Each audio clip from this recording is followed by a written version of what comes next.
Okay, we are recording, and this is our dialogues with empathy activists. We had the word experts, but we thought that was too pretentious, so we're just calling it activists.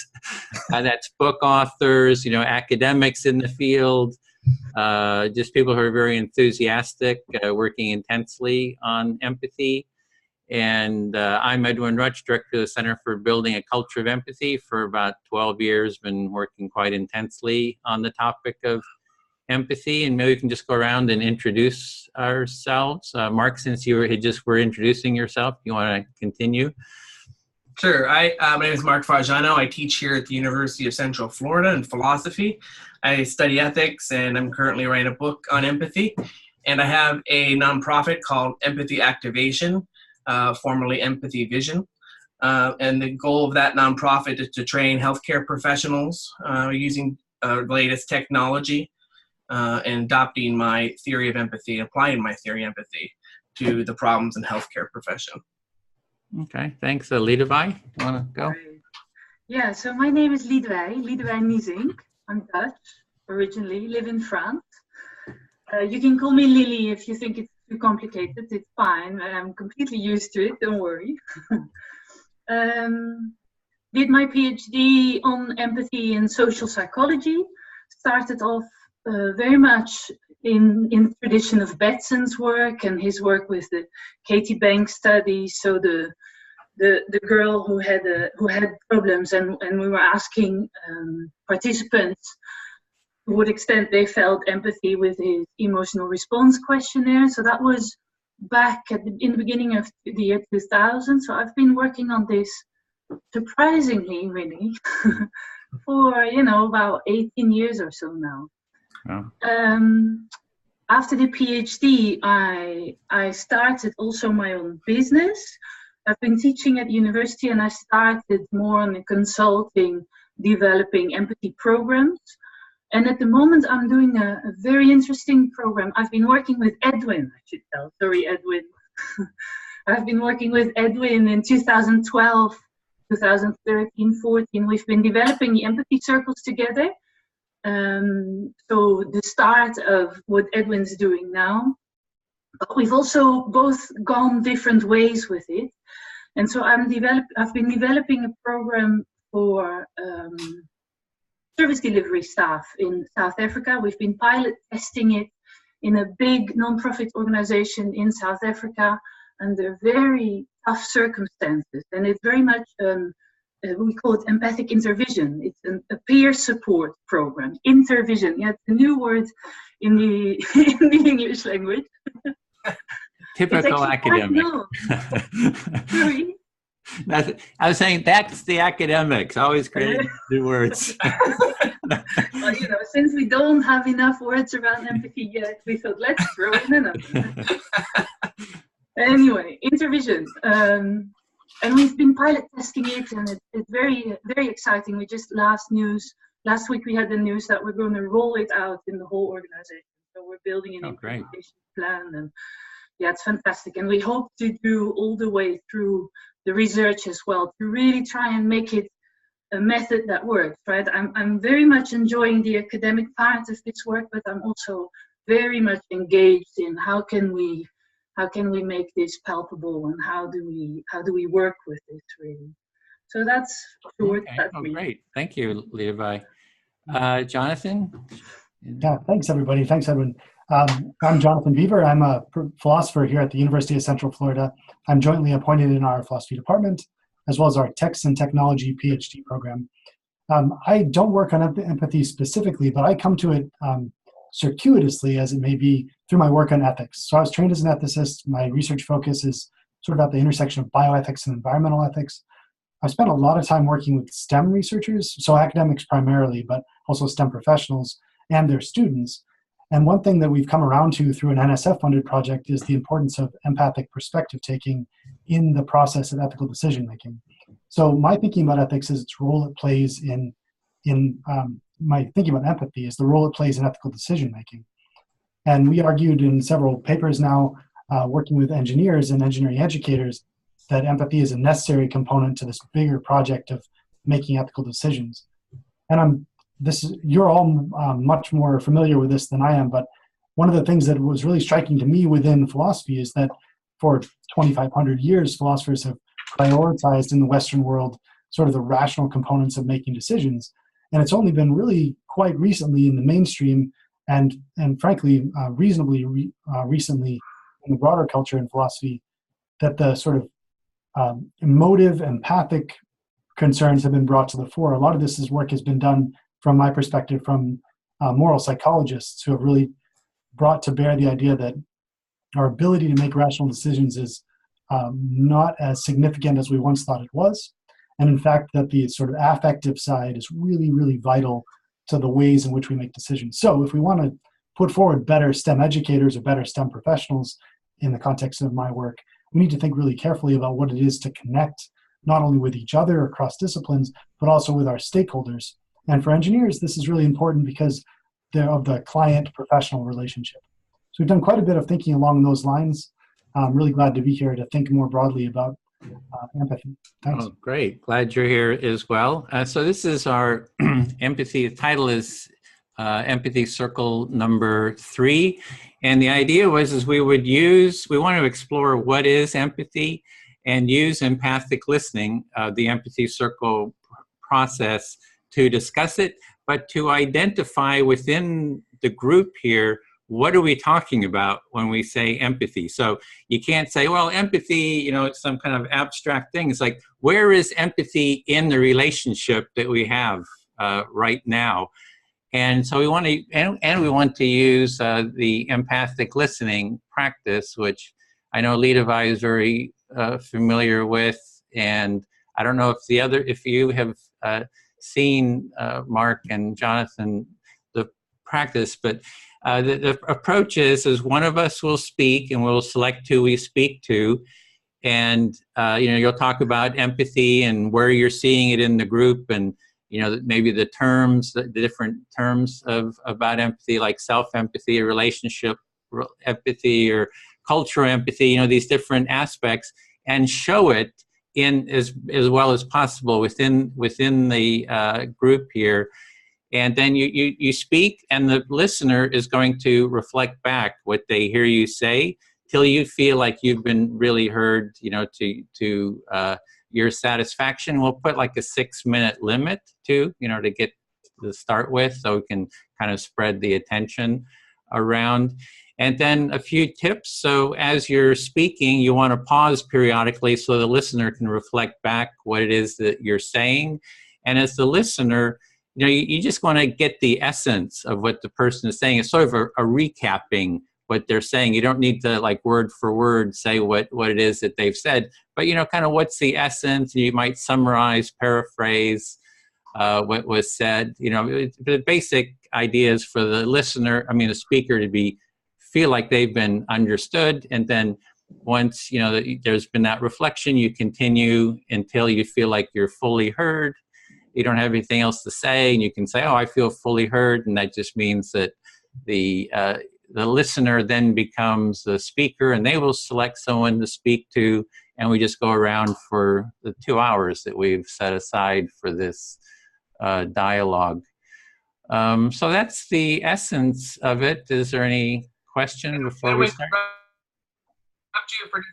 Can you all hear me okay? The sound is going in and out. I came to my office thinking that the computer would be fine. Oh yeah, now we're getting a little bit of a breaking up of your. Gone. I'll return. Okay.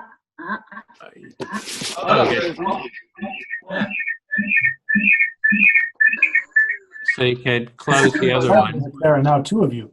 Yeah. And they're doing different things. We'll close out this one. Yeah, we get 2 cameras. Very nice. Okay, there we go. Oh yeah, that looks like a better connection. I hope you met my invisible friend there. Okay. Good.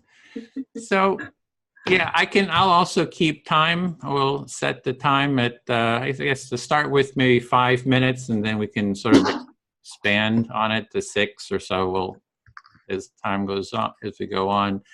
So, we could jump right in. I don't know if anybody wants to start. If someone wants to speak to me, I can model it, or. Edwin, can I tell you a story? Is that a good way to start?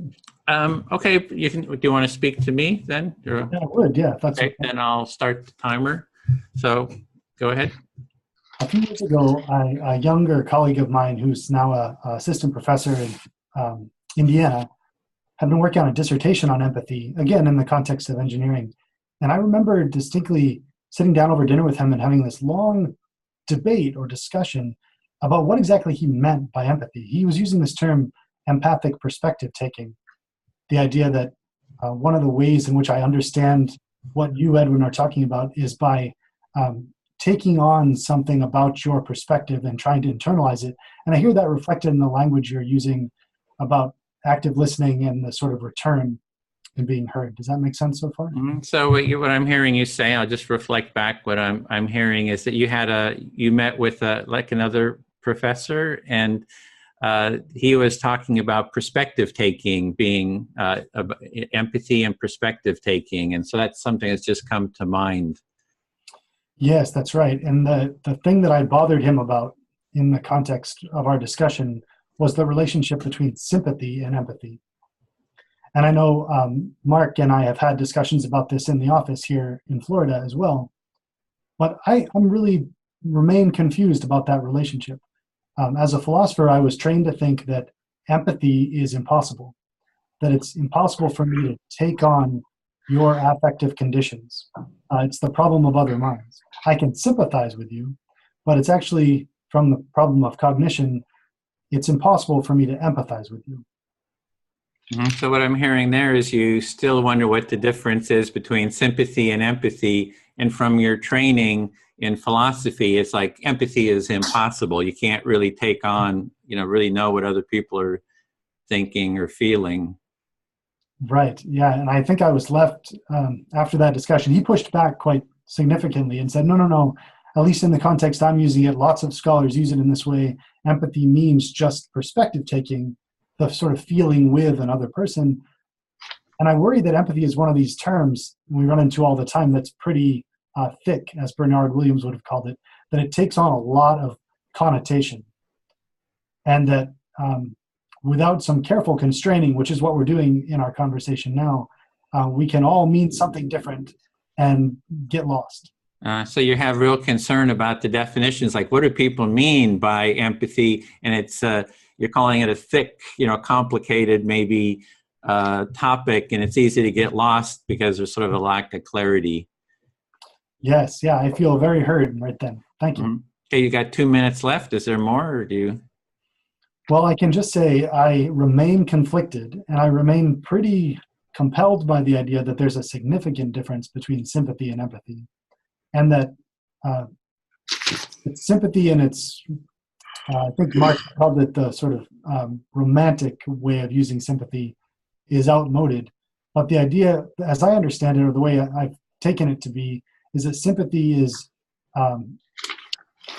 trying to take on in yourself what you imagine to be the affect of another person, your interlocutor. So that I, Edwin, would imagine what it would be, what you're thinking about what I'm saying right now and trying to imagine how that feels. Mm-hmm. So what your definition of sympathy is taking on the other person, what it is that you're thinking that they're feeling, that you're actually taking it on. Right. Yep. But it's not taking on your Edwin's feelings. It's my Jonathan's trying to simulate what I think you feel. Okay, so that's empathy or sympathy? Sympathy. Sympathy is sort of taking on the feelings that you think that the other person is having. Right. And to juxtapose that, just briefly against empathy, I take empathy to be the actual feeling what you're feeling. Oh, okay, so you're differentiating that empathy is feeling what the other person is feeling versus sort of projecting, thinking you understand what it is and taking on that feeling. Right. And so when my colleague was using the phrase empathic perspective taking, I felt like he was conflating empathy with perspective taking, which I took to be sympathy. Okay, so there's kind of confusion. Does he mean really sympathy when he's talking about perspective taking? That's right. Okay. Well, that was 5 minutes too, so that's good time. So I'll speak to Levi. Mm-hmm. Okay, so I was going to try to be specific to the experience that I have right now, seeing empathy, talking about empathy. So I'm trying to ground it in the experience that we're having right now, or that I'm having right now. So you're trying to be specific about the experience that you're having right now, and you try to ground yourself in it. Yeah.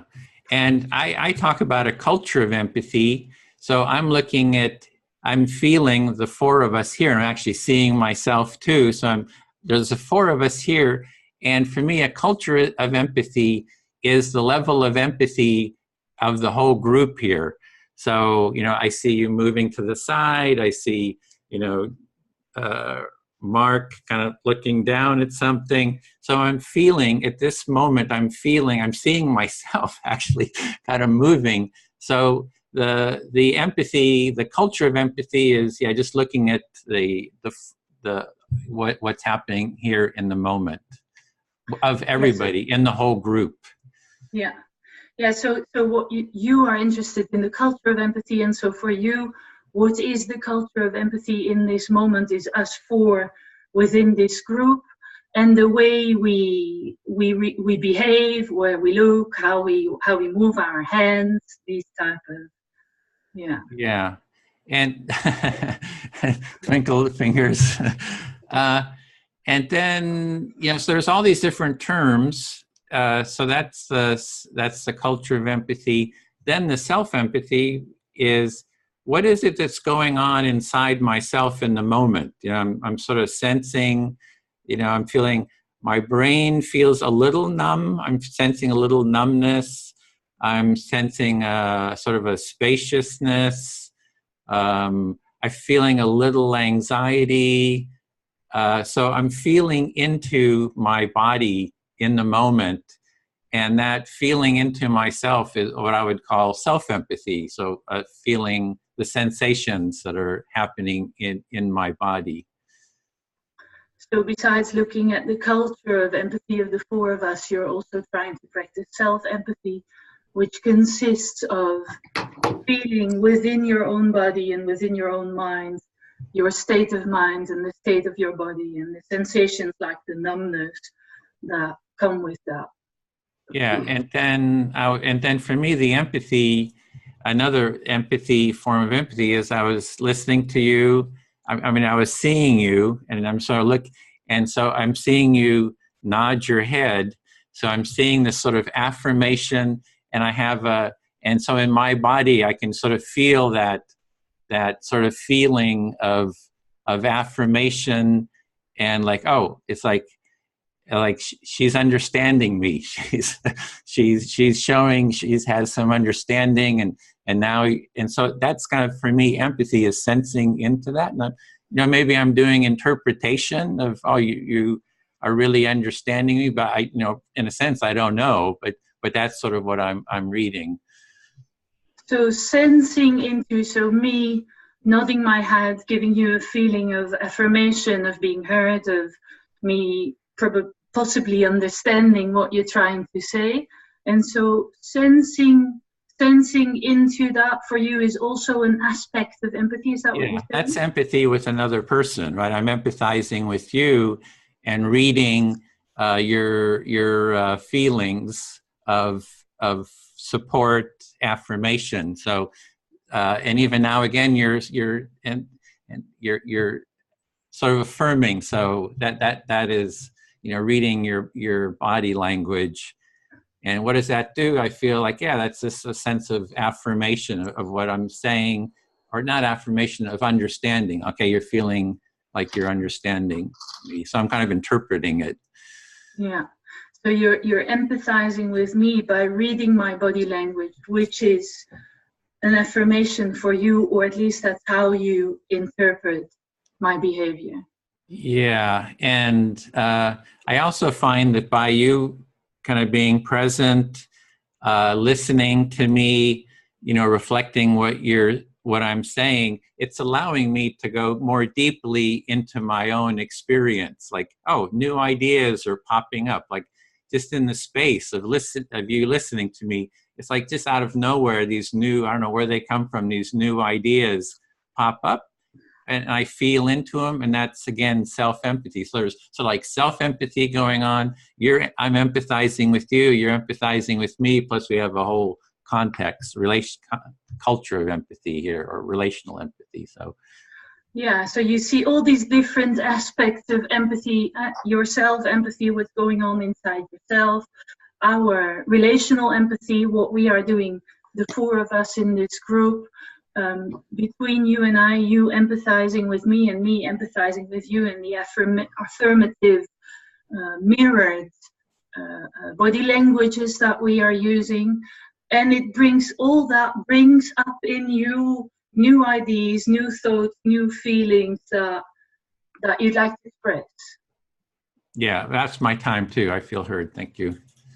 Okay, yeah. Okay, Mark. Hey, hi. Hey, it's a long time. Yes.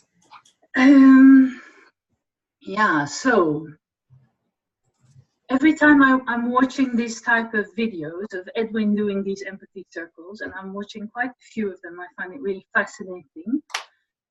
I notice that there's so much that wants to be said in the beginning of these conversations. Like everybody brings their own perspectives, the things they have in mind, the things they'd like to say. And so what I notice is that it takes quite a bit of time when we are just having a dialogue together like that to actually enter into a dialogue, because we're all starting off by saying all these things that we have in mind about empathy. So from what I'm hearing you correctly, our previous conceptions and understandings of empathy maybe need to be bracketed so that we can really be open to listening to others' perspectives on the subject? So, well, no, that's not what I said, actually. I observed that this is going on, that these perceptions are there, right? So I'm not saying we should bracket them. I'm just saying I notice that that's what's going on when we come as four individuals, in this case, to a space where we try to hold the conversation together. It's just that we all bring our own portion of whatever we've had today, or whatever we have in mind, to that conversation. Mm-hmm. Would you like to give it another try? Well, yes. I mean,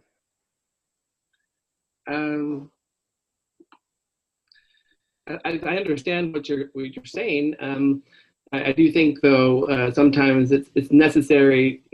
I'm sure, like when we're having this discussion, people are having things come up with their own thoughts and their reactions to it. And is it the case that you think that this is important to let go of in the process of listening, or at least that seems to be a step before a real attentive listening process happens? Yeah, so it's actually interesting, because you're supposed to reflect what I'm saying and maybe not answer what I'm saying, right? But I think it's interesting, because what I see you actually doing is really, taking in what I say and taking it a step further straight away, in terms of, oh, maybe we should bracket it, maybe we should do something with what she's trying to say, right? So I think it's interesting. This is very interesting. Yeah. No, sure, I love it. Sorry, go ahead. Okay. So yeah, so what I'm trying to bring at the moment, let me just, maybe that helps. What I'm trying to bring at the moment is, letting go of all that happened in the day and all that. I have a lot of things I'd like to respond straight about the difference between empathy and sympathy, and all this. So letting go of all that and just starting off with empathy. Starts off with having a presence with the people with whom I'm interacting. So let's just bring presence. Let's empty, let be everything that is in my mind, and just bring a presence to all of you. Okay. I understand. If I think I understand you correctly, you're saying that presence is for these empathy circles, and to let go of anything else that is happening today or the preconceived ideas of empathy, and really be present to what the person is saying. Yeah, absolutely. And so, in the process that we are doing when we're working on empathy, we always start off with self-empathy for that reason. Self-empathy, being defined as a presence with what's going on inside yourself. That is mental, that is embodiment, that is heat or cold, or, that is the influence of your surroundings. But all that is what you take into your presence with other people. And if you're not aware of that first, what do I bring here to this conversation? And what if that is the glasses that I'm having on, the way I see the world? Then I think being empathic with somebody else is already quite a difficult thing to do, right? Because what is me and what is you? And where am I projecting me on you? Or am I just, contagion by what's going on in you? Do you believe, just a question of clarification, if I'm hearing you right, then what about these unconscious or particular things that may be influencing our perceptions, which we're unaware? Is it possible to become aware of everything, to be present to someone? Is it necessary to become conscious of everything, aware of one's own self and perception in order to listen and to have self-empathy? Because clearly there's some unconscious, or there could be things that of which we're unaware. And then I guess secondly, sorry, I don't know if there are questions we're supposed to be in this part, but yeah, if you just reflect. So that was 5 minutes too. But did you feel heard, Liedewijn, what he said? I to a certain extent, definitely. Yeah, definitely. And I'd like to respond, but now I'm not allowed to. Yeah, according to the rules, we're trying to keep it. It'll come around again. You'll get to pick up on it. Sure. So Mark, you can select probably Jonathan, since he hasn't reflected yet. Hey, Jonathan, are you right down the hall from me? I am, Mark. Yeah, we're okay. Great. Could be in the same room. Actually, it feels like we have a better connection. Great. So a few things that you said, Jonathan, I'd like to respond to, and I have in my mind as well. This notion of the difference between sympathy and empathy is very interesting. And every time you look on the internet, you're going to see a host of different distinctions between each one. One's going to be defined this way, and the other's going to be defined this way. It's a huge mess. But then if you look at the history of sympathy and empathy, we find that empathy wasn't a very popular concept among the ancients. But sympathy, however, was. And sympathy in antiquity meant pretty much two things. It's the basic sympathy between humans of care, concern. And the second one was wrapped up in this notion of cosmic sympathy, which brought in all kinds of practices with the Neoplatonists, all the way back to the Stoics. That's a lot right there. You might want to give Jonathan a chance to reflect back. So quite a bit. Yeah, Mark, I hear you bringing up the idea that there are important historical elements, and that while this relationship between sympathy and empathy is really important, it's also immensely complex. And a historical perspective is really important to understanding the difference. Mm-hmm. Yes, that's right. That's what I was thinking. And so one of the big differences between the two terms historically is if you look at the prefix of each and what the intentions were of the people who used them during different times. If we look at sympathy, the word they're both with the cognate with pathos, which according to many Greek scholars means actually anything experienced, and not just feeling, or how we sense if we want to make this rigid distinction between reason and emotion. But the main difference, again, I think, is that sympathy, SYM, is same or together or unity, or empathy, the tradition that comes out of the counter-enlightenment to the present, allows for difference as well as a notion, as a concept, as an instrument to describe something. I mean, even the notion of sympathy with Adam Smith and David Hume still implied some type of agreement, necessarily because of the structure of the world and because of the history of its use. And I think that empathy can be a tool for understanding radical difference. So So two things. One, I want to reflect what you said, but I also want to point out that I feel like Edwin and Levi are frozen on my end. Are you both? You were freezing periodically, but yeah, we're good. Okay.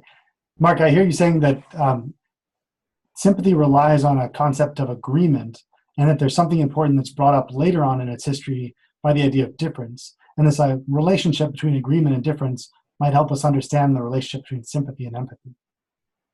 Yes, that's right. And the historical or genealogical a historical genealogical exploration of the terms, I think, shows that empathy allows for similarity and difference perspective, especially for Herder. I mean, Herder's main person who started the tradition of Einfühlung or sich Einfühlung, to feel into, which Edwin was mentioning earlier. I mean, Herder was all about difference. He was really angry at the historians of his time that followed this unilinear notion of human development. And so he says we need to use empathy, feel into the cultures, the people, the customs, not just people, but actual things in the world, like traditions, and in order to try to feel with.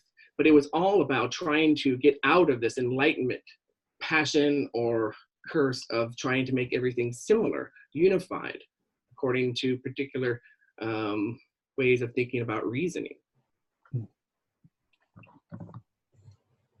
Yeah, I think I could use a recap on that one, but one of the things that stood out to me was that across its history, the idea of similarity or agreement has taken a forefront, and that a key to understanding empathy is that it allows for both agreement and difference to sort of let individuals connect. Right, and even if the connections means that I grasp you and I care for you, I understand you, but I don't agree. I mean, I don't conceptually agree, or I'm not with you completely, and we're not on the same level as far as some sort of activity in the world. And in relationship to the other issue with empathic perspective taking, that is the most common one, I think, today. But there's always the question of what that means. If I heard you correctly before, you were having this discussion in which you're trying to figure out the connection between one's own perceptions of another's affect and oneself, and the impossibility of it. And there's been many different ways of thinking about empathic perspective taking. One of the articles by C. Daniel Batson has been helpful. 5 minutes? Does that mean two left? Mark, the last thing I wanted to say is that I really appreciated I'm going to reflect back to you, you're reflecting my statement earlier. I like bringing that full circle. That's fun. Yeah, this is great. Did you feel heard, Mark? Did he get you? Oh, yeah, completely. Okay. And Jonathan, your turn to select someone. Great. Levi, if it's okay, I'd like to think with you for a minute. What you were saying was really compelling to me, and I realized that I'm sitting here sort of internalizing the rules of this game as we go along, and I'm finding that I'm intentionally using body language to reflect connection. And that feels dangerous to me, and it feels a little disingenuous, but I don't mean it that way. But like, as other people were talking, I find myself thinking I ought to be nodding along, right? And I think that's really compelling, that part of the setup that we've got going here is that it's not a sort of, and I don't like this word, but it's not a sort of authentic exchange, but there are rules, right? That in order for you to feel like I'm empathizing with you, and I think that's key, you have to see it in my body, right? And therefore I have to reflect it in my body in order for you to feel like I'm empathizing. Whether that means I'm empathizing with you is a completely different question. And again, a question to which I don't think we have any access. And it really bothers me that we have this idea of empathy that allows for, or is supposed to describe some sort of semantic and bodily meaningful exchange between the two of us. And yet I'm not sure how to evaluate that or the success of that, right? Except by your perceptions of my connections to you and vice versa.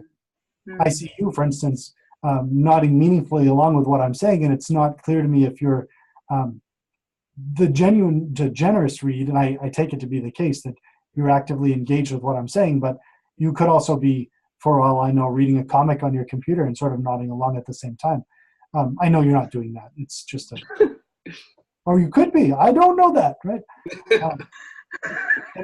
These sorts of exchanges about what it actually means to meaningfully engage with another person are primary to, but not quite enough to get to this idea of perspective taking or empathy, right? The idea that you and I are connected. You and I are connected microbially and physiologically if we were in the same space. In this context, the only thing you have to go on to feel meaningfully connected to me is my bodily affect, right? So if, for instance, Can I reflect back, because you're saying so much, I'm going to miss half. Sorry, Eva, yes. No, it's okay. So yeah, that's nice. So you're discovering the rules of the game while we're playing, right? That's all, and you realize that, oh yeah, wait a moment, in this space where we are only digitally connected and we don't have any microbiomal interconnection, no bacteries kissing each other. The rules of the game have to do with the body language. And so empathizing, so you're still bothered by, is it really possible to empathize at all, right? As you have learned and understood empathy, you're not even sure if a human being is capable of experiencing, and there maybe you correct me if I didn't hear you well, experiencing the mind of another person, right? So if I understand you well, that's what you've learned empathy to be. So is it? Yes, Ludovic, yeah, I think you've got that right. And that's what I expressed in my initial comment. I think as I've been thinking about it more, I feel like there are two options, right? So, and philosophers are good at this, so excuse me, but it seems like there's either the it's not possible angle, or it's always already happening. And it's the point of our exercise in the empathy circle is to put conditions in place to make us consciously aware of it. In some other of my work, I differentiated between reflective processes and reflexive processes. Reflective processes are those to which we are constantly conscious, actively conscious, and reflexive processes are those to which we're habituated, that happen by instinct, by default, by habit. Yeah. So for you're on two legs. The one is it's not possible to empathize. The other is actually empathizing is what's naturally happening all the time. What's not happening is us being consciously aware of it. And so that's where you make the distinction between reflection and reflective, where reflective processes are just, you get grabbed by the situation, you move along with it, while in reflective processes, you reflect, you consciously contribute to what's happening and you become aware of it. Yes, exactly right. And again, I don't know if I'm on to anything interesting here, but it's really struck me as an important relationship to think about. And I didn't mention, but part of my work here at the university is thinking about the nature of digital cultures, speaking of in the context of one right now. And I wonder if it's because of digital technologies that empathy circles are important. And to be more specific, if it's because of digital technologies that being consciously aware of our empathic relationships is really important.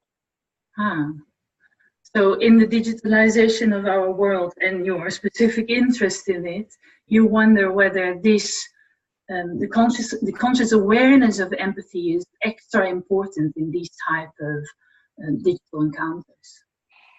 Yes, exactly. I worry that because empathy seems so embodied, and it seems like in our bodily forms, we are always already connected with one another. For instance, if Mark and I were just opened our office doors and walked a few feet down the hall, we'd be in the same physical space and then empathically connected in a different and perhaps more meaningful way than we are connecting through a digital network that's bouncing all over the place and bringing our two digital images together. Mm-hmm. Yeah, so you have a natural empathic embodied connection once you are with somebody in a space. But if you're not in that space together, then we might need other skills, other another awareness around empathy in order to be able to tap into that empathic experience with each other. Yes, I feel very well heard. Thank you. It's very clear you've done this before. Thank you. Sure. Yeah, interesting. Oh, okay. Edwin. Listening.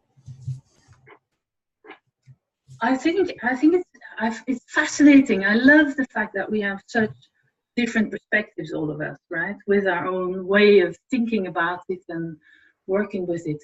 I'm very intrigued by the digital space versus embodied connection with other people, and wondering about whether it's true, right? That first of all, whether there is a natural empathy going on once we are together in one space, and then whether that connection is not there because we are meeting each other through digital screens.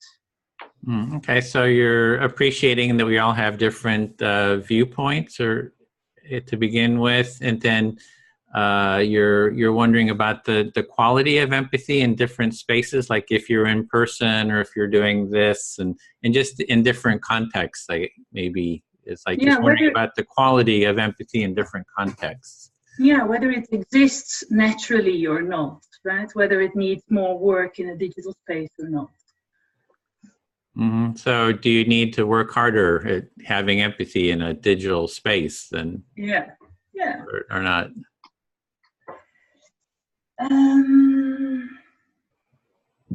So just speaking from our experience, you and I, right? And the endless amounts of hours that you and I have been working together. We've never met each other ever, right? But we've been sharing lots and lots and lots of everything around empathy, basically. Yeah. So in that, I'm not sure that a digital connection is a barrier to empathizing with each other. I think we ourselves are much more of a barrier to empathizing with each other than through which medium we are connecting. Okay, so we've talked a lot about empathy, so related in a digital way. We haven't met personally, and it's not so much the technology that's the barrier, but sort of our own personal selves, how we are personally is, you're thinking, is maybe the block to empathy. Yeah, so what we bring, again, what I started with, what we bring to the space with each other, right? Yeah, when we come together, we're all bringing something different, and all that we're bringing affects the level of empathy that we have. I think so, yeah. And so this is where answering Mark's question about, can you be aware of everything that's going on? I don't think so, right? I don't know, but I'm not aware of everything that's going on in me, and I try to, well, So I don't think, and I'm also don't thinking that's the aim of the game. I think it would be great, it's already great if you can be aware of what comes up when you pay attention to what comes up. That's a fantastic step, and that's not something that happens automatically. So you don't think the intention or the name of the game is to be aware of everything that comes up, or everything that's there. It's about being aware of what is arising, sort of? Is that? Yeah, so being conscious, bringing consciousness to whatever is happening inside. And then for me, in empathizing with others, the important step is there. It's like the agency thing, it's the as-if aspect of empathy, right? It's not a lot of the definitions of empathy nowadays, especially when they're talking about emotional empathy. It's like, I feel what you feel. And I'm always thinking, we have a word for that. It's emotional contagion. It's not empathy. When I feel what you feel, I see Mark shaking his head. He'd like to talk. No. There's my one body language. No, it's great. It's great. So I think that the emotional empathy in that sense it's off, and it's off because there's something missing, which is that awareness. So I think empathy has a lot of different aspects and a lot of different layers and a lot of different processes. I see it really as a competency, right? It's a skill, and it's like mathematics. You need to work it. It's not. I don't see it as an, oh yeah, we're all inclined and we all are naturally predisposed to be empathic, and let's just.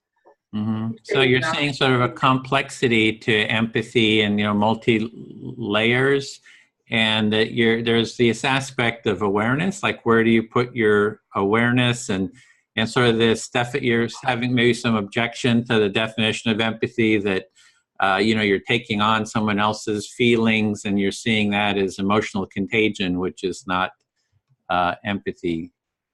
So yeah, that was also the 5 minutes. So yeah, so also nothing. Okay, we'll go a couple rounds and expand the time. Sure. So I'll speak to Mark. Okay.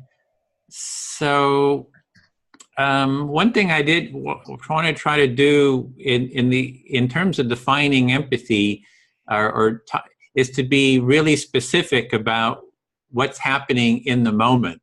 Trying to get into an awareness of where is it in the moment, and be able to point to it. So maybe just reflect that little piece. I think it goes back to what we're talking about with presence, whether it's empathy, self-empathy, or with empathy with someone else. Is that right? No, it's the moment, specific. At which moment? In the moment of what, as we're here together. So I'm looking at, here we are together. Where is the empathy in what we're doing? Where can you point to it? For example, the topic of sympathy came up. Well, where do you see sympathy between the four of us? I'm kind of like trying to, put a finger, right on, put a finger on it and point to it in the moment versus, maybe Aristotle or whatever, which is a bit, historical. Can we put a finger to what is happening in this relationship between us and name it? So that's, and so that's a little bit of what I was thinking. So what you're saying is this. There we go. I think I'm getting the rules of the game better. That. There we are. Yeah, and the sympathy, for example, the topic of sympathy came up is, do you see sympathy? Does anyone see sympathy here in this group? It's something that we're doing. So maybe just reflect that little piece. Are you concerned? Are you concerned more with how we're thinking about the meaning of sympathy, because there's multiple ways of thinking about it, or were you focusing and thinking about one notion you had in mind? It's like, so there's a feeling of sympathy, right? It's a felt visceral quality.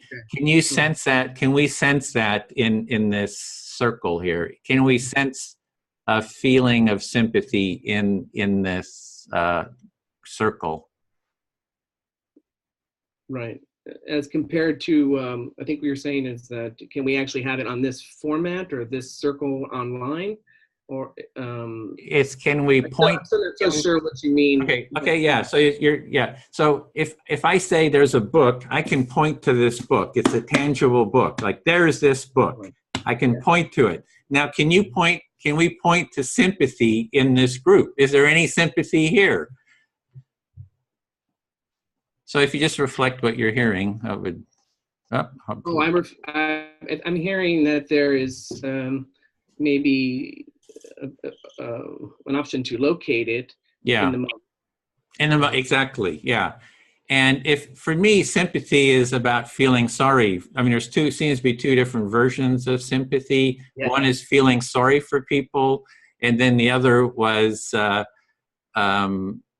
sort of synchronization that you were talking about. So in terms of feeling sorry for people, I don't see any sympathy in this group, because I don't see anybody feeling sorry for anyone else. Mm-hmm.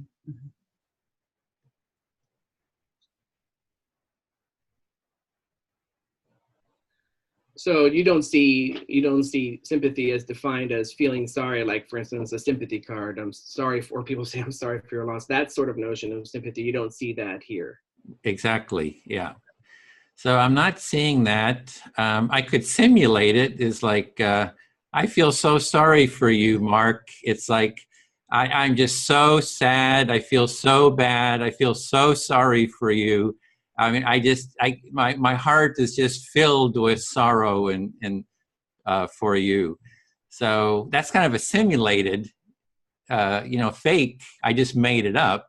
Mm-hmm. But I don't really feel that. I'm just saying I do, and I'm sort of making sort of this mimic, fake mimicry of sympathy. Mm-hmm. So you can fake it. You can fake pity. You can fake feeling sorry for others, but you don't see that that's happening here in the moment. Yeah. And so my question is can we point to something that we see as empathy in the moment here that's kind of true and authentic?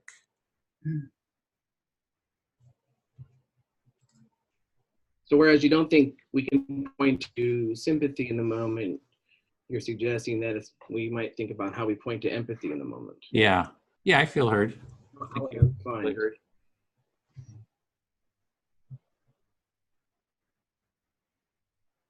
Your turn to choose. Mark?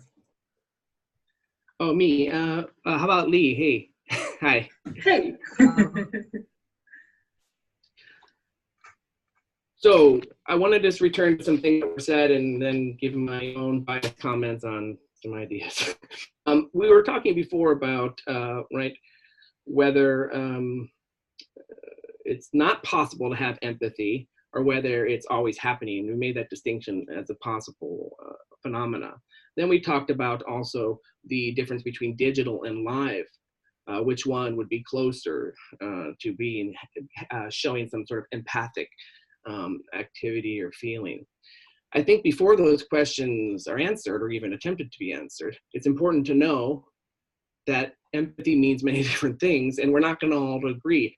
So I don't think we answer either of those questions if we state precisely which particular notion of empathy we would be experiencing or wouldn't already be happening or not happening, or is better on digital versus being alive with, near a person.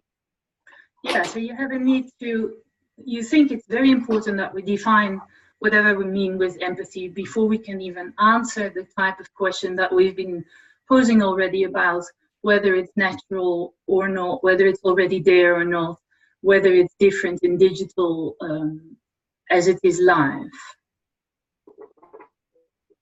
That's correct, and thinking that empathy is a social construct, and there's going to be there has been multiple constructs of the notion of empathy as representative of something in experience, and no one's ever going to agree. And I don't find that as a problem. I don't want to be the language police and tell people how to think about what the meaning is. But when we look over the history of, basically since the Counter-Enlightenment, there's so many definitions of empathy. So for instance, the notion of an Einfühlung among Herder up to Vischer is all about projection, feeling into. Then in the 20th century, we have this notion more of from psychology of feeling with or getting or understanding or feeling with the feeling of the patient from the psychologist position.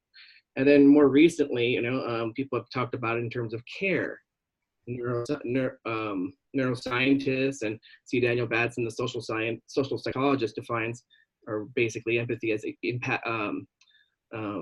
as concern, right? So I think it's important, like if we're talking about whether it's existing here or whether it exists in any of experience, trying to think of what particularly we're trying to locate, and also realizing that multiple different forms or experience of empathy can be happening simultaneously. Right? They're not sequential in some time-space continuum. Yeah, so first of all, you're not at all bothered by the fact that everybody defines empathy differently. It's perfectly fine with you. And you don't want to be the police who's telling people what to think about empathy. And you, in your studies, and I think that's, no, I shouldn't say that. In your studies, you've been, no, that was not a reflection, so I shouldn't say that. In your studies, you've been going through this, you know, first there was Einfühlung, which is really feeling into, so in the aesthetic tradition and the early philosophical tradition. Then with the psychological tradition, there became this feeling along with other people. And then more recently, empathy is more turned towards caring for, having concern, empathic concern for other people. Plus, you notice that these three big lines of thinking don't mean that things things can happen simultaneously. There's a word for it in English. So these things can all happen in the same time, right? It's not so that there's a sequence to it. Everything can happen in the same moment. That's right. And I just told a narrative from Herder to the present in my recent short article for my book. And I'm highlighting these things sequentially, but it'd be difficult to realize that any experience of empathy can include, and in terms can relate to specifics, but a sort of like perception or a keen observation of what's happening, a unity or some sort of concord where there's not necessarily conceptual agreement, but sort of some sort of witness. And then if you're looking at an object and trying to figure out it, and if it's unified with you, you must care about it. So it seems like all of these, and I'm not, again, people can define empathy as they wish, but it seems like those are very, very much operative as very general titles, class titles for specific and contextualized actions. But there's no reason to think that it happens sequentially. I mean, experience is messy, as William James said. So with these three categories that you're defining, feeling into, feeling with, and caring, feeling for, I think you say, is, these three, it's a messy, when you describe it in an article like you've just done, you need to do it sequential, but that's not the reality of it, right? It's a messy thing and things are happening together. That's correct. And the last thing to say, just 2 sentences, is that it doesn't matter what about that theory. It only matters if it produces consequences, right? Yeah. So the consequences of what happens from an action that would involve those is what matters, right? And a theory is an instrument, and it can only be thought to be valuable based on what it does. So yeah. So the value of all of that is in the consequences it brings forward. It's nice to talk about theory, but the question is really, what does it do? Mm-hmm. Yes, that's right. I feel very hurt. Thanks, Mark. Thanks. Interesting. Jonathan, Jonathan? Yes. Yeah. Could I speak with you, please? Hey. Thank you. Very interesting. I love Mark's. I've been reading his recent article about this, and I've been reading stuff of him before, and I love his way of, he has this vast historical perspective that he brings, and I've been doing quite some research in the history of this as well, and I think it's great to try and, bring things together again, and because empathy research is quite stuck in a way. It's happening more than ever. Right? When I started this, nobody wanted to research empathy. Betson, and there were a few others in the psychological field. And then neuroscience came in, and of course philosophy had the theory of mind, the simulation theory, and then we started interacting on the internet. And then things just got way out of hand, right? Empathy explosion. Sorry for the mess. I appreciate hearing you reflect an interest in Mark's historical perspective, but also expressing how the explosion of contemporary work in empathy, whether it's driven by the internet or driven by philosophers or across disciplines, has just made a continued mess of the concept, and that there's just a ton of good work going on, which leads to a ton of confusion. And I also hear you say that the work on empathy, or the concept of empathy, or our understanding of it, is kind of spinning its wheels. Yeah, absolutely. Yeah. And it's spinning differently than it was over a decade ago, right? So a decade ago within psychology, there was the whole empathy was very much related to altruism and whether altruism exists or not, and how do we define altruism, and is an empathic motive really an altruistic motive, or are we secretly trying to take care of ourselves by relieving the pain of others? And so that was then, and things kept turning around, and then nowadays, there's a lot going on. It's more difficult actually to really keep up with the enormously wide spread information, also within the sciences on empathy. So there's a lot going on, and you can, like when you go into dance and arts, right? There's the kinesthetic empathy, which is fascinating, but which is a completely different language from what we speak in psychology, or what the neuroscientists are speaking in neuroscience, or what the philosophers are speaking, right? We speak different languages, really, in a way. Yeah, one of the things I hear you saying is that not only is there a tremendous amount of work going on, but tremendous diversity of work going on in empathy. Everything from cognitive sciences to the arts to philosophy, heaven save us, and all of the different venues. And there's not a lot of coherence among the different concepts. And that little bit I was reading into what you were saying. Yeah.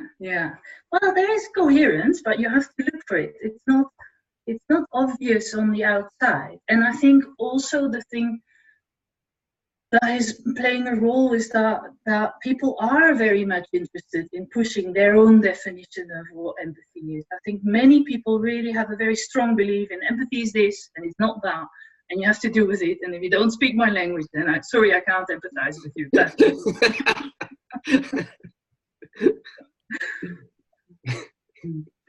So there's that. And then there's something else, right? And that's the consequence of what we're trying to do. And I think that's what Edwin is trying to point to, which is, and that's what Mark has also just been saying, is like, that's all fine. That's all very interesting. And that's all we can turn around in our heads. We can turn around that. We can sit in bars and drink lots of wine and have very interesting conversations around all of this. But what's the point of all of that, right? So what are we really doing, which is what we call, or what we try to be, empathic.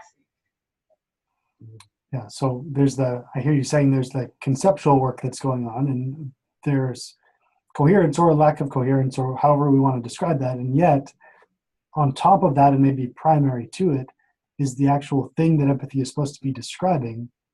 And again, to read into just a little bit of what you said, it seems to be that's fundamentally about what happens when we empathize. So it's the action-driven outcome of this thing that we're calling empathy, whatever that might be. Yeah, absolutely. So the consequences of it. And I think when we're looking at the consequences of empathy, again, there's an actor, there's an observer, and there's an actor, right? Empathy is by definition not really a solitary process.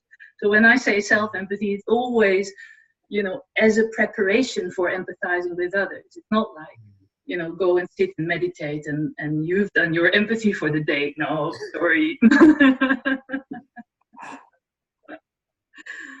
Yeah, would you like to reflect that? Let's see, I took much. I like that empathy is a consequence, but it's not something that we can just check off a box of to-do items on our list. It's something that sustains us. It's something that happens to us continually. Yeah, so and to the consequences I'll get in the next round if I remember. Thanks. I'm sorry, I'm just going to be running for 1 second to get some water. I'll be right back. Sorry. Very good. I'm going to do that as well, so we'll have a brief pause. Edwin, if it's okay, I'd like to speak to you next. Okay, great. But should I wait or should I go ahead? You may as well go ahead, and then we'll start the timer when they arrive. So you get some extra time. You really had me thinking about in my head, I was calling it the sort of hallmark definition of sympathy. So you'd said, the example was the sympathy card, right? That sympathy exists in conditions where we feel sorrow for one another.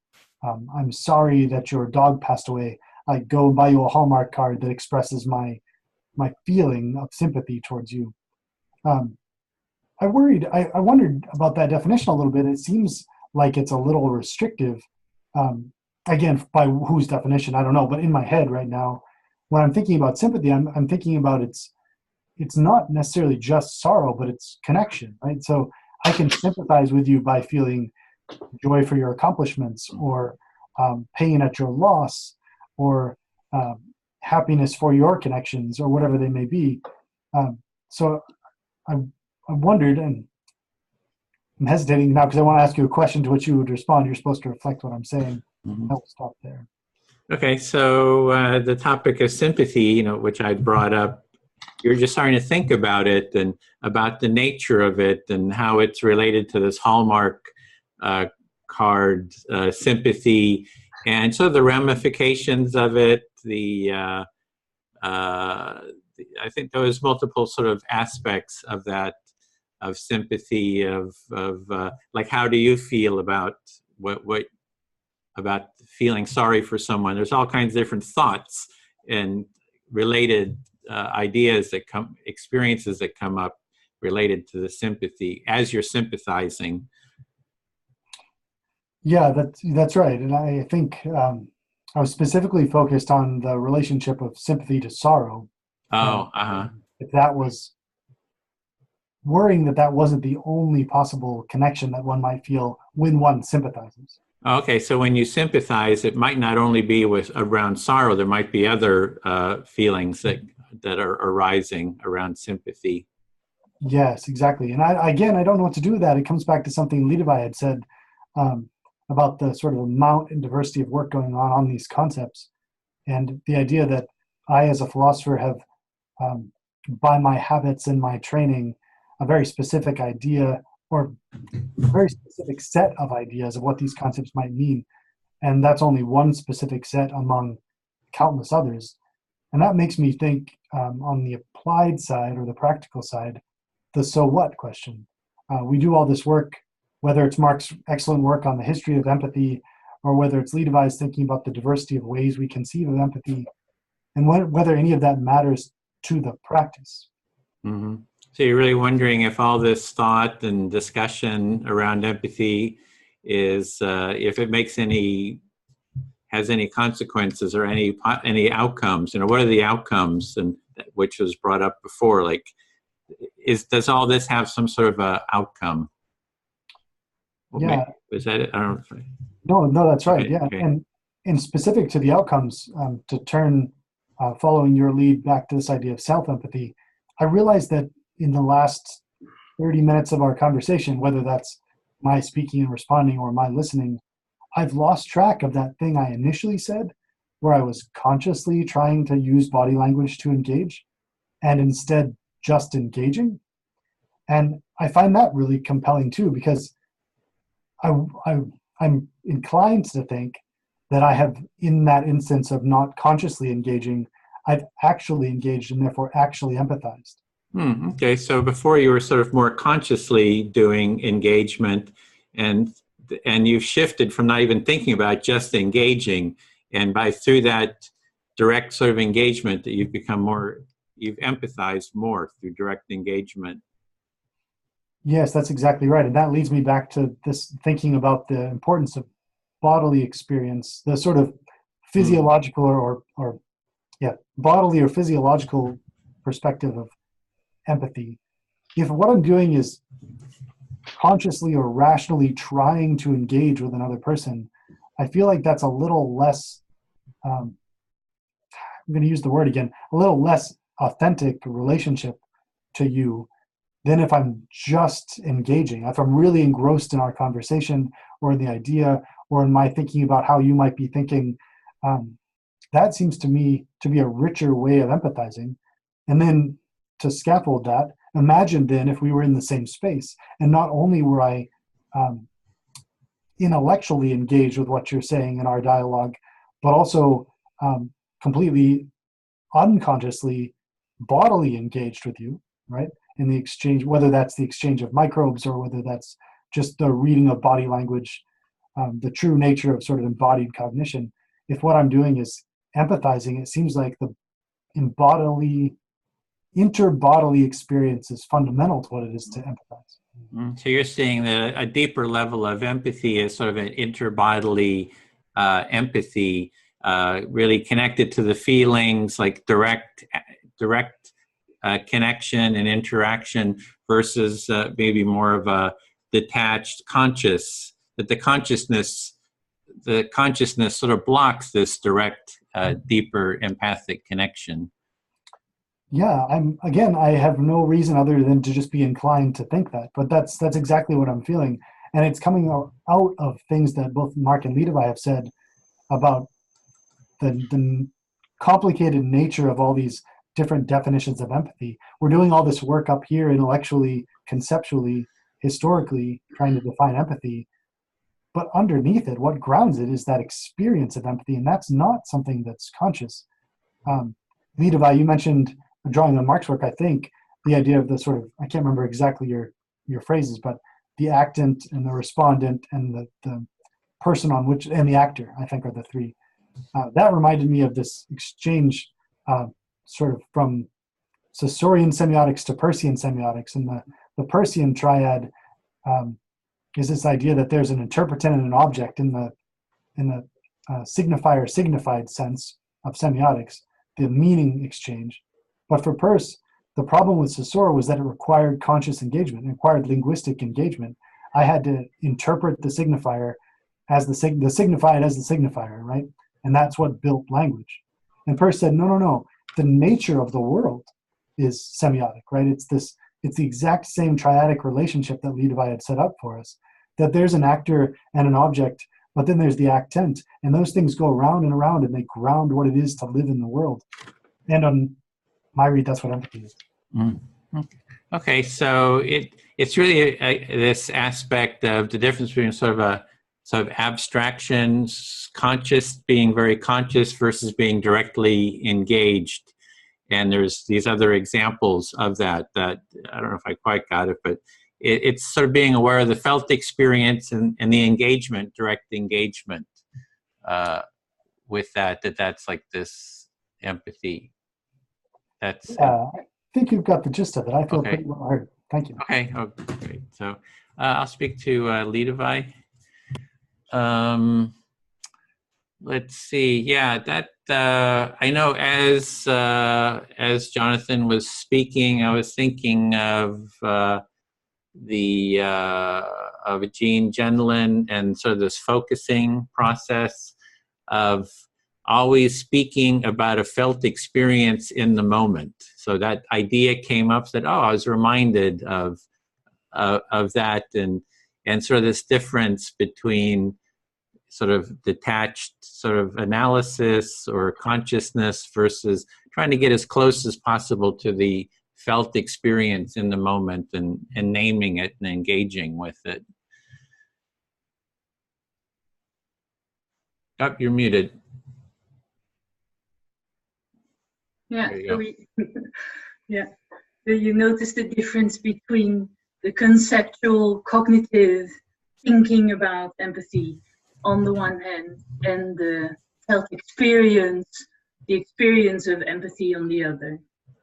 And when I think of when I felt into what Jonathan was saying about the consciousness, I feel it. I can feel it in my body. Like it's like a white sort of a feeling up here. When I was thinking, I sensed it sort of here in this part of my body, that consciousness, and it has sort of a white color to it, and I'm not, so that's just the first part.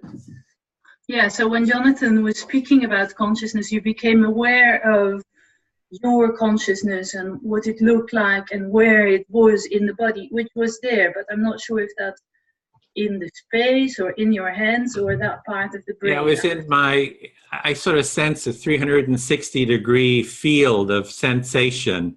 Yeah, and it was so you became very aware of the sensation of that consciousness, as well as you gave it a color, right? It's white. Yeah, exactly. Yeah. and it's like, it's kind of, and it's white and a little, yeah. And then when he was talking about the felt experience, I felt a different part of my body. I felt sort of more the core of my body. And so my awareness came into sort of this core part of my body when he started talking about yeah, the deeper empathy. So it seemed to be, that's what I was just noticing in my body. Yeah, so when he then spoke about the felt experience, for you that was a deeper empathy, which you sense in the core of your body, and you could sense it at that moment in your own core.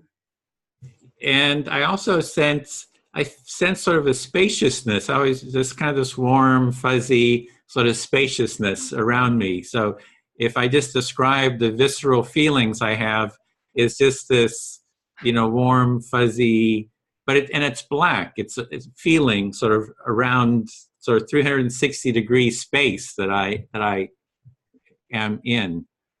Interesting. So then you have the other sense of what's going on, which is a black spaciousness, which is around you. It's dark, but it's warm and it's fuzzy and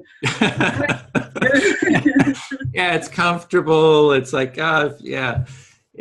So I notice, and so with the focusing, you know, with the focusing process, what I think should be called self-empathy, is it's a matter of naming in the moment the felt visceral experience that I'm having, and staying with it, and over time, you know, through sharing it, it kind of, like even now I'm sort of, just by sharing, it's like, it feels like those feelings are kind of arising and welling up, sort of, and just kind of staying with it. You do that for an hour, and you just take this whole journey through your visceral felt bodily experiences. And yeah, so, and what you think what should be called self-empathy is the focusing practice of Templin, I think it is, huh?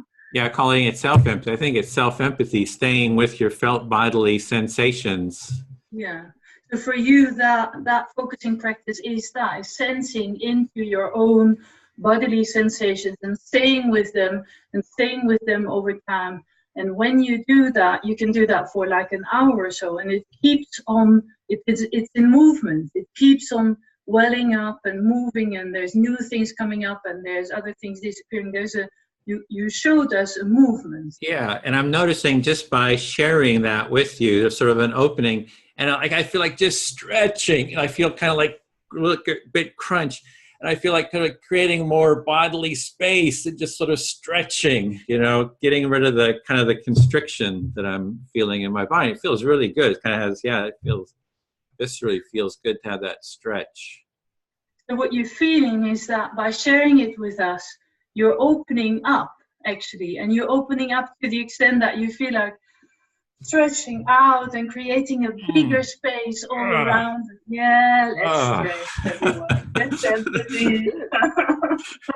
Yeah, I feel very heard. Thank you. And okay, thank you. Mark. Hi. Hi. Yeah, so the consequences of empathy, right? I think it's actually, you know, that's what I see Edwin do here, right? This is what he takes and what he's trying to share in the felt experience of empathy. For me, the consequence of empathizing, I think, is that the one with whom you're empathizing has a right of existence. I'm sorry, could you repeat that? I didn't hear the last part of the... That the one with whom you're empathizing feels a right of existence, feel like I'm allowed to exist here in this space. So I think empathizing, for me, the practice of empathy is to create a container which is open and safe and respectful enough for somebody to be who they are as they are in that moment, with whatever comes up, without bringing in you know, anything really, just holding that space for somebody to be. Mm-hmm. So you're saying that what Edwin just described is focusing on that experience, or where we're talking about the consequences of the experience, and that it allows one to create some sort of space to be authentic or have a particular type of feeling of safety. Yeah, so for me, not to interfere, but to hold the space for somebody to be as they are, in whatever way they are. They want to have a crisis, they can have a crisis. They want to sit still and not talk, they can sit still and not talk. It's not about that, it's about allowing them to be. Mm-hmm. Mm-hmm. This notion of an authenticity, right? I guess you're saying that it's the same thing of feeling of being as one is in the world or at the moment, right? Exactly. Yeah, I feel heard. Yeah, I do. Yeah. So holding the space, that's the practice of empathy for me. And the measurement of that is whether somebody who sits in front of me feels like they are allowed to be there as they are. They are allowed to express what they have to express. And they don't feel judged, or they don't feel corrected, or they don't feel overwhelmed by solutions that I'm going to offer to whatever they have to say, or my own experience of whatever they just mentioned, or these type of things. So holding this space involves then the freedom to be as one is, and a feeling of that they're invited to be in that space, and that they don't feel judgment coming from holding that space. Yeah, exactly. And so in my experience, when somebody feels allowed to be like that, you can really observe whether your intended empathic interaction with somebody else has worked or not by the way they've just been free to express themselves. And maybe one more thing is that, and usually people feel really good about that. They feel good about themselves, about what happened, right? Sometimes insecure or fragile, vulnerable, but also good, like, I've just been myself here. Yay. Yeah, yay. So this idea of that space serves functionally as allowing people to feel good, and even if they're vulnerable, and not having judgment, and that creates a whole different space which can invite them to be as they are in that moment. Yeah. And I think that's also, no, that's it. I stop. Thank you, I feel heard.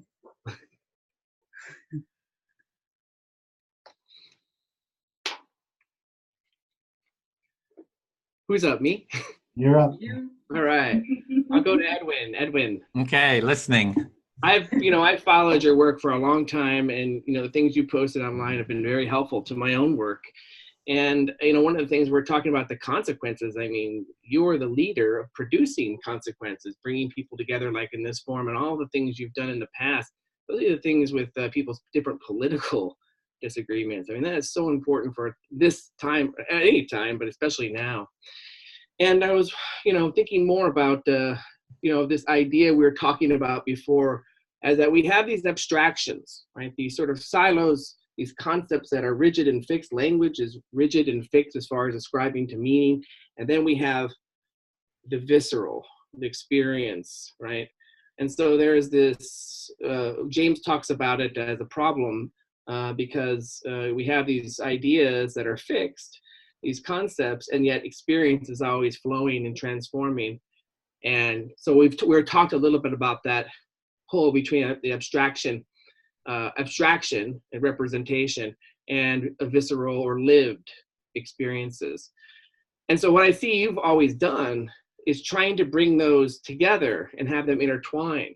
And I think this is really important. And one of the things I think there's many different things that we need to think about going forward, and what would be the most useful technology or just things we're doing here to make that happen, right? Because our lived experience reformulates our abstractions, and our abstractions, you know, give information to our perceptions of the world. And one of the things I've been working on at Empathy Vision is creating virtual reality experiences. Now, there are some experiences that are like cartoonish, like, you know, if you see a virtual reality, it doesn't look real. But the one I'm trying to make it more like a movie. I know you've been into directing or creating a lot of things with film. Maybe I could reflect that back. So I was hearing some appreciation for the work I've been doing, and you're also pointing out about what are the consequences, and so kind of putting together circles like this and doing other sort of political stuff, and that you're seeing sort of this interaction between the abstraction and the sort of the lived experience, and so how they sort of intertwine together. So maybe an appreciation for that. And then you're looking at the sort of consequences, sort of next steps, and then you're doing work with VR, and you're starting to go into sort of the consequences within VR. Yeah, that's right. And I wouldn't think that's the only method or that's the only technique. I mean, the technology would keep coming up, but how do we can create even scenarios of different experiences in which people have to make decisions in VR, and then we can produce the visceral and then get feedback from that and reconstruct the idea of what we want to simulate. I think it's necessary for those particular types of experiences to be filmed, because we didn't evolve by looking at cartoons and then being affected by them. You know, that's what most VR is, a bunch of cartoons. If you ever watched the cartoon Tom and Jerry, you know, I don't know if anyone's let their kids watch it, but, you know, Tom is a cat and Tom has a cleaver. And Tom is cutting Jerry the mouse, and Jerry the mouse is bleeding everywhere. And all the parents are, okay, go ahead, keep watching that, looks good. Because it really doesn't really have an effect. Right? So I wonder how useful the cartoon-like virtual reality simulations are going to be in the world. And I think they need to simulate and draw from all the research, what Jonathan was talking about with the physiological experiences, what everyone has been focused about of being aware. How do we create and recreate and get it into a democratic engagement, which you were doing, right, all the time? How do we do that? How do we democratically engage people based on their experiences? And then something Jonathan and I are going to be doing is to create different moral decision-making choices where there can be different sorts of decision trees and lead to different consequences. So that's one thing I've been thinking about as one solution to the problem of the abstract and the experience, how to bring them together. And okay. I don't think there's any final solution or final word about what that should look like. So you're seeing VR as a way of bringing the abstraction and the experiential together, and then you're just wondering, how do you design that experience? And then you're working on, you know, making different decision trees, and you're just looking at sort of wondering, like, how do you sort of bring that design those experiences for people effectively? And that was 5 minutes too. Okay, good, thanks. Okay, then I'll speak to Jonathan. I'm listening, Edward. Let's see. I'm not sure what to speak about. Let's see what's coming up. I think it's this idea of consequences is like, what is the consequence of all this talking that we're doing here, right? Like, what is the outcome? Like, what, you know, is the outcome, or is it consequence? And, you know, is it supporting everyone's well-being in some sense, right? I think part of it is, you know, we would like to do something just supports the well-being of everyone. Yeah, I hear you saying, thinking again about the consequences or recurring theme, and wondering, linking it back to this idea of well-being, which I think is really, I find really compelling. You find it compelling too. Sounds like, yeah. So, it's, I think sometimes empathy gets sort of short shrift as there is a consequence in terms of just empathizing with someone. You know, I hear, oh, you're empathizing, but that's not real stuff happening, right? It's like, you got to have compassion or whatever. It's kind of the empathy compassion wars. It's like, so it's like, I guess I want to say that I think that empathy itself is one of the biggest actions. If you need a sense of action, you know, it's that integration. You know, hearing each other, integrating, that mutual understanding. You know, there's a visceral thing that happens is that, you know, oxytocin gets released, and you know, it's viscerally having some kind of an effect. So I guess I want to say that just our dialoguing here is having I think can have a consequence of, you know, just a sense of connection, oxytocin getting released, and that's, you know, it's already pretty good consequence. Yeah, I hear you saying, but maybe more importantly, arguing that compassion doesn't take a backseat to empathy, and that the feelings of compassion are somehow linked up to what I hear you describing as the sort of physiological response of the act of empathizing, right? Whether it's the release of oxytocin or some other neurological response. Yeah, there's all kinds of stuff happening, positive effect. It feels good. I mean, I like it. Maybe somebody else is like totally bored. I don't know. Like, I'm enjoying it. I find I'm curious about it. You know, I'm enjoying connecting with everyone. I'm enjoying the understanding, you know, having a bigger, you know, deeper understanding of these different issues. So I think that is a positive consequence. Yeah, the idea. So you're saying that the idea that you're enjoying it personally, it being conversations about empathy, are enough evidence that empathy itself is at play.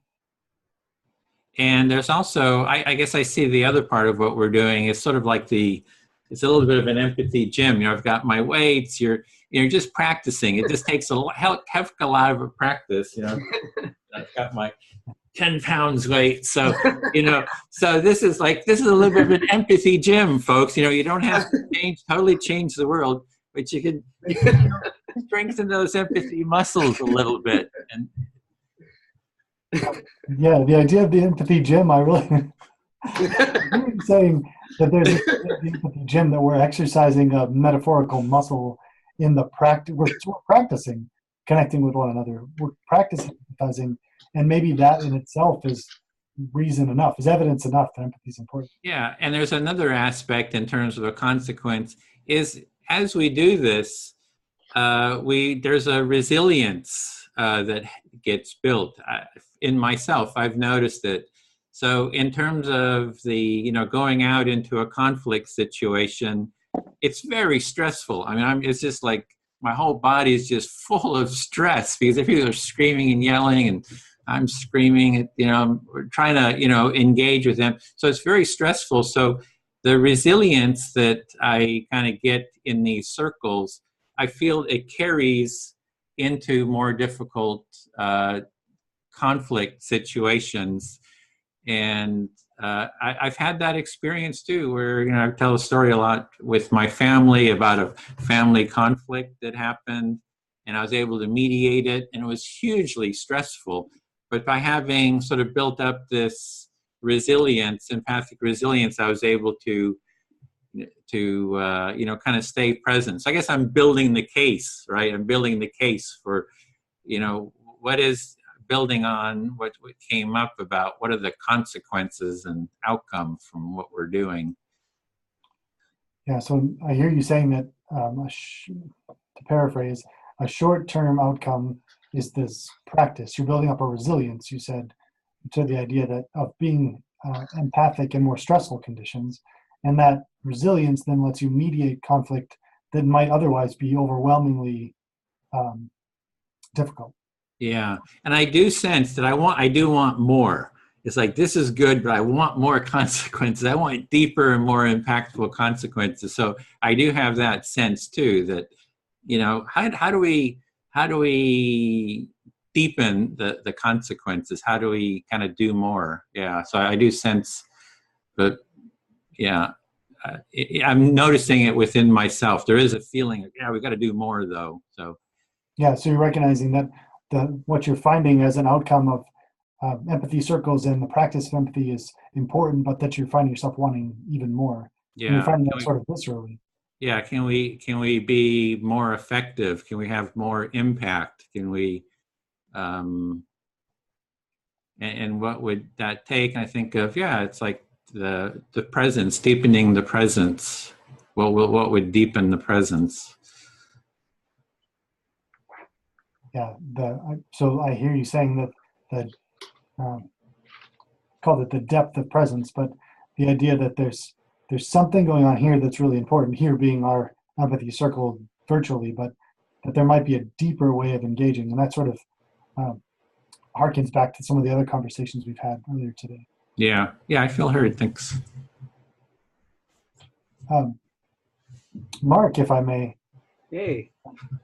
I kind of want your perspective on something actually that Levi had said, and that's this idea that part of what's happening in empathizing is finding space, I'll paraphrase Levi, finding space to let the other person be comfortably, right?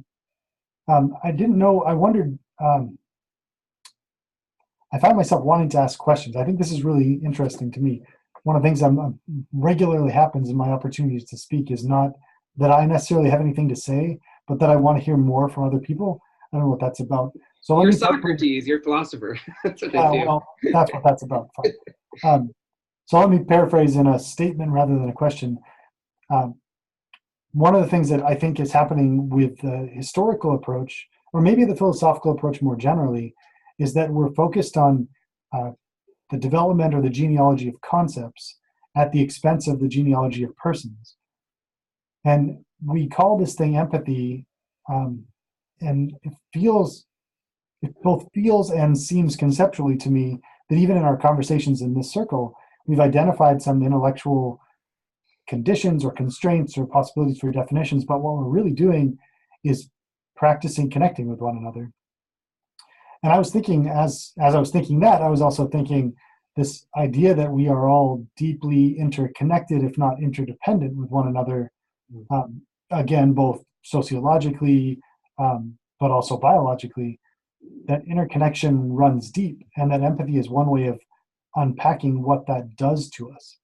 And again, by making it,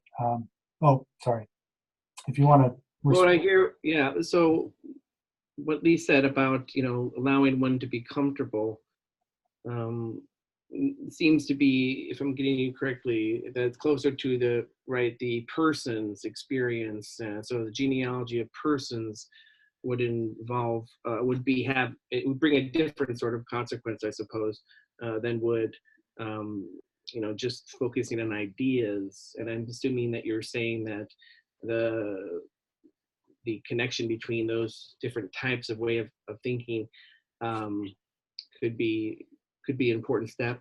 Is that right? Yes, yeah, that's exactly right. And again, just to push the point a little bit, I feel like you and I as philosophers, or maybe I'll just speak for myself, I should just speak for myself. I, as a philosopher, feel like my training and my avocation is to not think about persons, even myself, right? And instead think about ideas and the ways they move and exchange and grow. And that's why I'm thinking about empathy and sympathy in the ways that I am. But really what the circle is meant to do, and maybe what empathy is at its heart, is thinking about people, right? About the nature of you and I in our relationship, and the four of us, and then all of our relationships. So what empathy is meant to do is to strengthen the interpersonal. And I'm not inclined to think in that way, both because of my training as a sort of critical conceptual analyst, but also because I don't like people very much. Again, speaking quite personally, like I think people are in the way, and we spend a lot of time thinking about how we ought to or do interact at the expense of thinking about how we ought to be placed in the bigger ecosystems and ecologies of our lives, like within the living world. Mm-hmm. And I worry that one threat of empathy, if I can phrase it in that way, is that it narrows our focus to think about the ways that the four of us, as a representative sample of the larger human population, ought to be in the world, just as interpersonal rather than ecological. So there's a lot there. I'm sorry if I don't get it all correctly, but No. in philosophy, it does seem, the history of philosophy is all in, philosophers are often in their bubbles and silos of concepts and ideas. And one thing you notice from the difference of your experience, and I would say my experience as well in philosophy, with what's happening here is there's a focus on the interpersonal dynamics. And then you're connecting that to the interpersonal, then to the ecological, which would be a larger sort of frame by which to understand different types of interconnections. Yeah, thank you, Mark. That was really well summarized. And you're right. I said too much without taking a breath. That leap is a big one. So the first part is exactly right about my thinking about empathy as interpersonal. That second leap to the ecological was an unnecessary tack on. But it's something that's really continues to bother me about the boundaries of the interpersonal versus the interdependent. Right? Mm-hmm. How are the ways that you and I think about our relationships, and maybe in terms of empathy in this context, related to the ways we do or maybe should think about our relationships more generally? Mm-hmm. Mm-hmm. So to summarize that for myself, maybe it's the thinking about the nature of ethics versus the nature of environmental ethics. Mm. In that those other things you mentioned would be subsets of ethics. Yeah, maybe that's right. And again, I'm thankful for the opportunity to sort of think on my feet on these things. It's not like I have much to report in terms of carefully thought out ideas, but fundamental there is that idea of like what happens when we interconnect.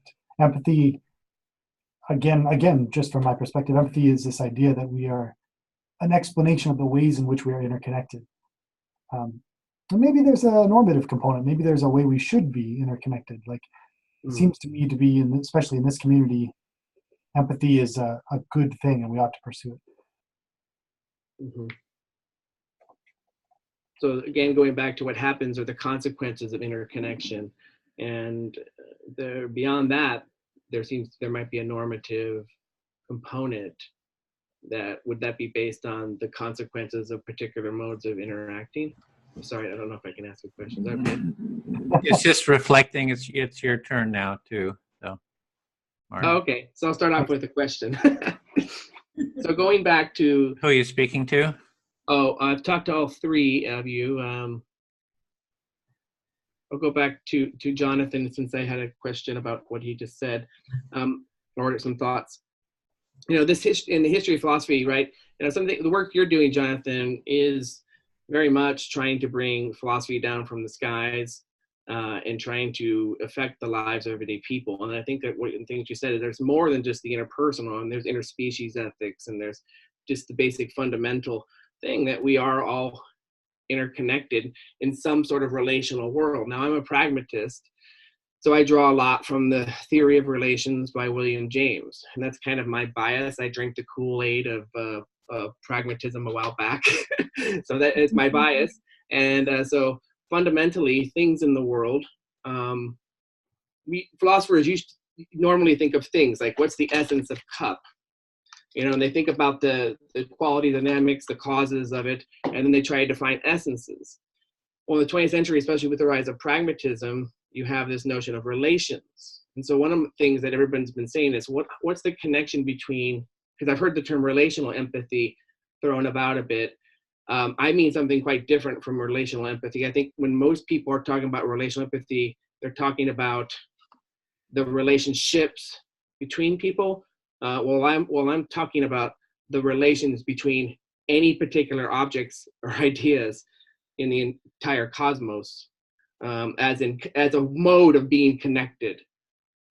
Yeah, so I hear you reflecting my concern about sort of the nature of relationships, and then bringing this idea of relational empathy to bear on with the idea, your idea, that relational empathy doesn't just have to do with interpersonal connections, but about connections generally, that I might empathize with my relations broadly construed. Right, and I think that that relational focus also allows us to include the theories of empathy during the 1800s with the Einfühlung tradition, where the object of the empathizing, one's empathizing, is not a person for the most part. It's an object, forms of architecture, paintings, sculptures, or cultures and traditions going back to the counter-enlightenment. And so that expands the notion of empathy. And I think relationalism, or the idea of focusing on relations first, can help to create a foundation for thinking about what it is functional and what might bring consequences that are satisfactory. Yeah. So I can reflect back what you said, but I will say this: I hear what you said as the history and genealogy of empathy can help me overcome my concern about what empathy has become in the late 20th and 21st centuries as interpersonal connections, by thinking back to its origins as the history of connections more generally. Right, but I would say that the root of that, I think, is that's right. I think the root of that would be more in just a general theory, or I'm sorry to throw out these philosophy words, but the ontology of things, or what's the ground of being. And what happens is that we use our minds to see the world, and we interpret things in certain connections. So the reality of this thing, let's say it's empathy, let's say it's a pen, whatever, is its reality is very much colored by what it connects to. So, right, if it's for the purpose of writing, it's a pen, but then it could be a stabbing instrument. So what something is, whether it's empathy, relations, whatever, themselves, it involves a way they're contextualized for a pragmatist, and how they're connected to something in experience, and how our conceptualizations of the thing exclude certain relations while including other relations to understand what it is. And this is what has happened in the history of empathy and defining empathy. And then when one defines empathy in this way, they're excluding the relational components of other people related to experience of other people's definitions. Right. So I hear you saying through your example of the pen that from a pragmatist perspective, the context of the relation really matters, in that it both excludes, so it sets up sameness and difference, harkening back to one of your first statements. It sets up conditions of sameness and difference that really contextualizes, and in that sense, I think you mean limits what empathy means in a particular context. And I wanted to point out, I hear you saying that from both down the hall and across the digital cosmos. Fantastic. So that was 5 minutes as well. We have 10 minutes left, so I thought we could just kind of debrief the last minute, like what was the experience like? Any sort of comments about using empathic listening or active listening to hold this discussion? Do you see any benefits of it, any criticisms, or just the general experience? Anybody wants to jump in? Yeah, if I may, I'll start off. I found the rules of the game really powerful, in that by asking us to reflect back what we heard, if that was done well, as I think everybody, the three of you did at the very least, that when that's done well, it really does make the speaker feel heard in that sort of bodily sense. I remember, I think the first time I spoke, as a matter of fact, Levi, I think you responded, and you reflected back almost exactly what I said, but you did it in a way, I don't know how to describe this, but you did it in a way that made me feel heard. And I don't know what that is exactly, but there's something about the experience that was powerful to me.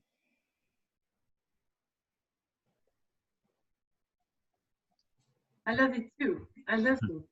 I always do, and I still do.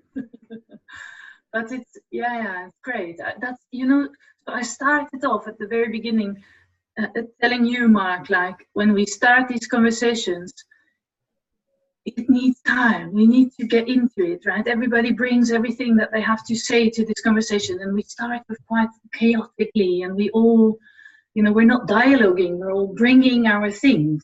And so, and for me, I went through that experience again today, that even though I was aware of that at the very beginning, I was as trapped as always in that experience of, it takes time, and this process helps me to calm down, to settle into it, to listen better. Also, I feel that even my thinking processes are calming down. I'm not so reactive in my thinking. I'm not a philosopher, I'm not constantly up there. Well, I might be, but I'm trying not to be. So it's that very visceral thing that I've been enjoying a lot. And there was just one thing, Jonathan, I really also have we need to continue, right? We need to do another. We're not finished talking about this. I have lots of questions too. It was very stimulating, really. That's great. Like the whole ecosystem idea and about the place of empathy within the ecosystem, and there's a lot of things I'm thinking around that as well. That would be interesting to explore. So very, very fascinating, and so nice because such different perspectives as well. Huh? Yeah, I think that I found that really valuable as well. How about you, Mark? Oh, yes. Well, once I learned the rules of the game, I felt that bodily change, I guess philosophers are trained to search and destroy when it comes to and that's it. I really felt that being loosened. And that was wonderful. And I had a much different experience because of it. So the consequence of my experience, to go back to consequences, was to maybe try to put this more into practice, during my daily life, but also trying to figure out more opportunities to create these ways of interacting. That I wouldn't say anything that was negative from it at all, but I do think that sometimes, maybe after that process, there are still certain questions that I think need to be addressed. And I find it a little bit difficult to say after every time, if I hear you correctly. So maybe if you have different word phrases that we could use, and repeating it back, I think that it was really helpful to me. It produced within me a different type of understanding, and I felt heard. But then I wonder if that's always the case, that's necessary to reach different consequences. But I really enjoyed this experience. It's wonderful. Thanks. Mark, if I can just add in, you made me think. I'm pretty confident that the practices we utilize today to build the exchange are the same practices that I rather intuitively use in my classroom. Right. So to let students have a voice, I do the exact same thing. I let them say their piece, and then the difference being that I usually, when I repeat back what I heard them say, I try to tweak it just a little bit to help the conversation stay on track. Yeah. Because in my head I have a track, right, as a teacher. And in this context, there's not a track, and so I found myself really trying to just say, "I hear what you said," and that was really difficult, especially at first. Well, for me, we did 2 hours, and that's sort of the typical amount of time. But I really wonder about 3 hours, 4 hours doing something like this. Like what happens in the third, fourth hour? And in terms of mediations, usually they're like 3 hours is to really have in a conflict mediation.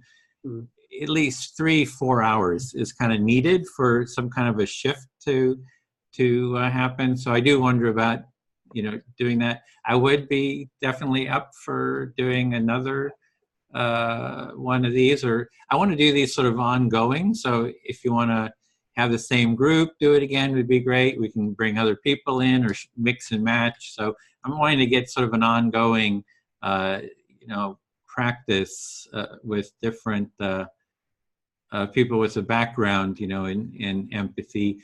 And I also have like Mark, your thing with the pen is you know, you're talking about the meaning of the pen. Like, I want to follow up and say, what if you are the pen? Like, what is, you know, it's like doing, Lita and I have done that where you role play, like, I am the pen, or I am nature. And I think that that sort of opens this a whole nother, and I call that imaginative empathy, right? Sometimes it sort of overlaps with what they're calling perspective taking, cognitive empathy, but I see all kinds of different definitions. It's like such a big morass of what the heck anybody means about anything.